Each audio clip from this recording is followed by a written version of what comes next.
Hello, everyone. Thanks for joining and welcome back to Wall Street Silver. Our guest today is my very good friend, Chris Vermeulen, the Chief Market Strategist at thetechnicaltraders.com. Chris, welcome back.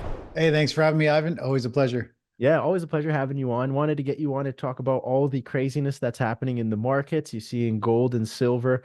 First, I wanted to start with gold and silver. Where do you think it's going from now to the end of 2024? We'll keep your short-term analysis and your long-term one. Yeah, I think we're going to see gold rally up to about 26 to 2,700 based on the daily chart over the past, really the low that was set in February. That shorter term daily chart is pointing to 2650. If we were to zoom back and look at the monthly charts, we're actually those monthly charts that took many, many years to unfold is actually pointing to 2650 as well. So there's two totally different cycles, two different time frames and chart patterns that are pointing to that price. The pattern for gold is very bullish. It's starting to find a little bit of a bid, as you and I are talking right now, starting to move higher. So I think there's pretty good upside. I think there's $300 upside in gold, which is not a bad move for gold. Oh yeah. And what about for silver? Yeah, silver's coming to life as well. I think based on the chart patterns, it's pointing to about $34 an ounce for silver. So there's a nice potential move there, percentage wise, a lot bigger for silver than it is for gold. And I think we're going to see that move higher. Of course, if that happens, we'll most likely see the miners move as well. And this is the time that we usually see them shine. When you look at the overall cycles in the market, late stages of a bull market phase for the equities markets in general, which I Yeah. believe were very late stages. I think we're closer to a recession. This is when gold, silver miners come to life. Same with energy. You look at XLE, like the energy ETF, it's one of the top performing. It's been screaming higher. And that's what comes to life, gold and energy. And that's what we're seeing. So this is definitely a warning sign. It's good for metals, but it's a warning sign for the economy, for businesses, for the overall stock market. Do you find it interesting that Buffett now is he's selling Apple stock and looking at energy companies in Canada, I've heard.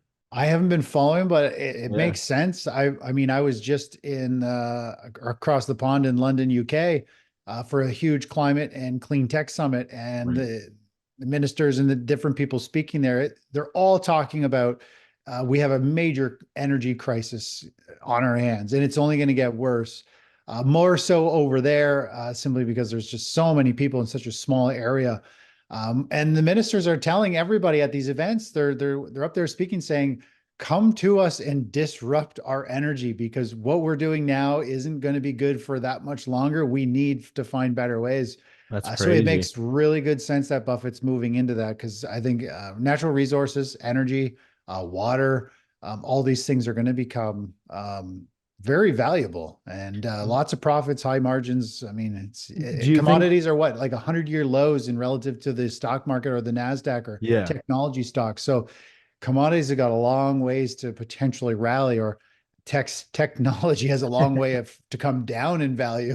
One of yeah, those or both the of the those. AI bubble, I'm sure will end in a very terrible crash. Like that's It just my could. opinion. Yeah, and Yeah. if it does, do you think that will spread to other markets and then people will quickly take their money out of AI? And just because if you think about it, if Bu Warren Buffett is taking his money out of Apple, selling Yeah. stakes and putting more cash on the side and looking at commodities, isn't that a telling sign that there's going to be some massive turmoil coming soon? I think so for sure. I think, yeah, I'm concerned about the economy. I'm concerned about a lot of people. When things get tough, I mean, the majority of people suffer, Yeah. and most people don't see it coming. They don't understand the cycles. They don't understand these things that are unfolding. So, um, I think we're going into a resource heavy next decade. I think it'll be a big move in resources, and they're going to become very valuable. Absolutely. And what about asset revesting? Talk a little bit about the book and why you wrote that, or why did you write that?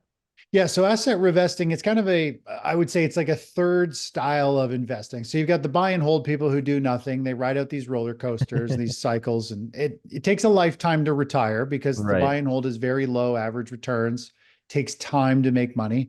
And then you got active traders. It's proven the more you trade, the more you lose on average. Active trading is very, very difficult.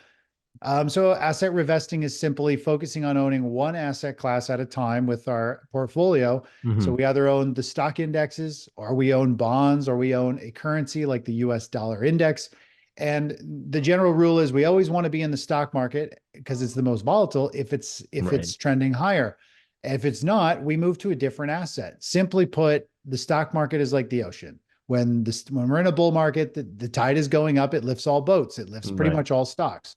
When the stock market is in a bear market, we're in a recession, pretty much all stocks go down, and most assets as well. Even commodities can go down. So when something's going down, my whole theory is we don't want to own stocks if they're going down. Let's move to something else. It could be gold, could be bonds, could be the currency.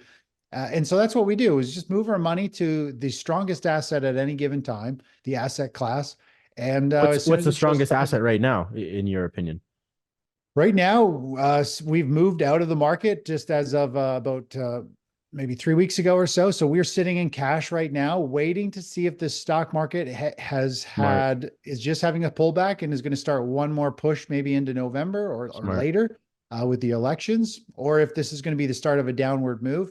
So we literally stepped to the sidelines, right up at the level that we're at pretty much right now, just because everything is telling us this market is either going to have a very big correction right here, or it is going to have another leg up. And as soon as that new leg up is confirmed, we can get long again.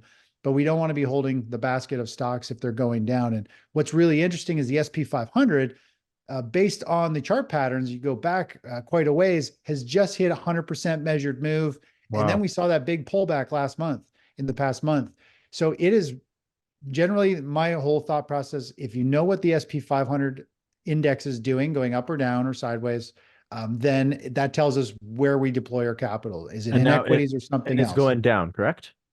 Right now, the SP 500 is still in a strong uptrend Okay.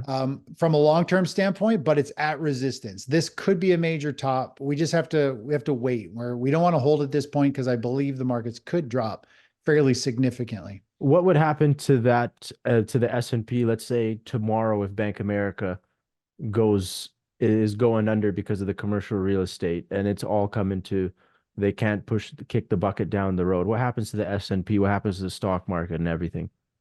Well, definitely the banking sector and the regional banks are going to get hit real hard. Obviously, that's going to spark a ton of fear. Right. A You lot of know, selling. yeah, it's going to a bunch of selling across the board. It's going to spark all kinds of people worrying about real estate. It could be a catalyst that really turns the tide. And it's usually there's some big piece of data that comes out like that. Right. Typically, when the technical chart's set up for a big major move, and the fact that the SP 500 hit a major top. And then had a very sharp pullback in the past couple of weeks, and then potentially seeing a bank crisis. You never know. They could, this could be kind of the top. So we just have to wait and see. But the markets right now carry a ton of risk. I think the safest, most defensive play to be in is most likely precious metal space. I like gold the most because it's slower, it's consistent, it can actually keep rallying even if the stock market goes down. Silver and Any gold mining? miners, Yeah, any gold or silver mining companies that you're into? not individual ones. I mean, Okay. I have looked into, like, I generally used to like the royalty paying ones, like Royal Yeah, Gold yeah. type thing. I've heard of that. A lot of people would always go into the royalties. Well, you don't really have any. I mean, I don't know the space very well, but I mean, yeah, you just lease out land and you get it. Yeah, yeah. Everybody else takes all the risk, spends all the money. You get a Yeah, you're chunk of the just gold that loaning, they. yeah, yeah, you're loaning them the money and the Yeah, it's like finances. if you ever watch Gold Rush, the show, which I love. It's like most of the people who make the money are the ones leasing out the big equipment Yeah, yeah, and servicing equipment. yeah. Which is a great business to be in, I bet. Royalties. Oh yeah, I think Yeah. that's the way to go. Who doesn't? It's like having a licensing agreement, right? You don't have to do anything. They take the risk. You just get paid. They mine your property. And especially if gold and silver mining stock starts skyrocketing, I'm sure the royalties will look great too, along with the mining companies as well. Yeah, yeah. Yeah. They should do very well. Yeah. Yeah. Well, Chris, it's such a huge pleasure having you come down to Wall Street Silver. Before you go, though, any last words for the community? I think really we're in this late stage of a bull market cycle coming to an end. I think we're close to a major recession in the economy, probably Yeah. globally. I think this is a time where precious metals and energies shine, which they are, and really they're just starting to come to life.